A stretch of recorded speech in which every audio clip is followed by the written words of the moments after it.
8 വർഷത്തെ റിലേഷൻഷിപ്പായിരുന്നു. 8 വർഷം അടിപൊളിയായിട്ട് പോയിക്കൊണ്ടിരുന്ന റിലേഷൻ പെട്ടെന്ന് ബ്രേക്കപ്പ് ആവാൻ കാരണം എന്താണെന്നറിയോ? അവനൊരു ഓട്ടോ ഡ്രൈവർ ആയിരുന്നു. അവളുടെ വാപ്പയാണെങ്കിലോ ആ നാട്ടിലെ ഏറ്റവും വലിയൊരു പൈസക്കാരനും.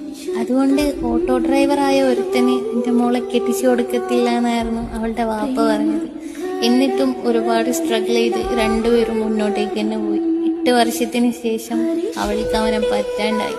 സംഭവം എന്താ? അവളുടെ വാപ്പാൻ്റെ അതേ റീസൺ, അവൻ ഓട്ടോ ഡ്രൈവറാണ്.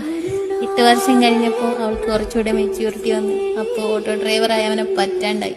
8 വർഷം പ്രണയിക്കുന്ന സമയത്ത് അവനക്ക് എന്തൊക്കെ അവൾക്ക് ചെയ്തു കൊടുക്കാൻ പറ്റുമോ അതൊക്കെ ചെയ്തു കൊടുക്കുന്ന സമയത്തും അവൻ ഓട്ടോ ഡ്രൈവർ തന്നെയായിരുന്നു. അപ്പോൾ അവൾക്കൊരു പ്രശ്നമില്ലായിരുന്നു.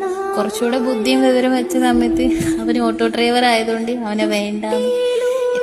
എത്ര വലിയ റിലേഷൻ ആണെങ്കിലും ഗേൾസ് ആണെങ്കിലും ബോയ്സ് ആണെങ്കിലും നിങ്ങളൊക്കെ ഒന്ന് പറ്റുമെന്നുണ്ടെങ്കിൽ ആ റിലേഷൻഷിപ്പിൽ നിൽക്കുക.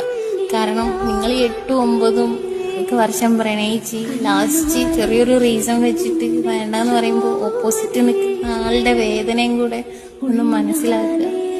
പിന്നെ വാപ്പാനോട് പറയാനുള്ള കാര്യം, മീൻസ് അവളുടെ വാപ്പാനോട് പറയാനുള്ള കാര്യം, ഈ ഡ്രൈവറാണെങ്കിലും വേറെ എന്ത് ജോലിയാണെങ്കിലും പെയിന്റ് പണിക്കാരനാണെങ്കിൽ പോലും നമ്മൾ മരിച്ചു പോകുന്ന സമയത്ത് ഉണ്ടാക്കി വെക്കുന്നതൊന്നും കൊണ്ടുപോകത്തില്ല. 3 കഷ്ണം വെള്ളത്തുണി മാത്രം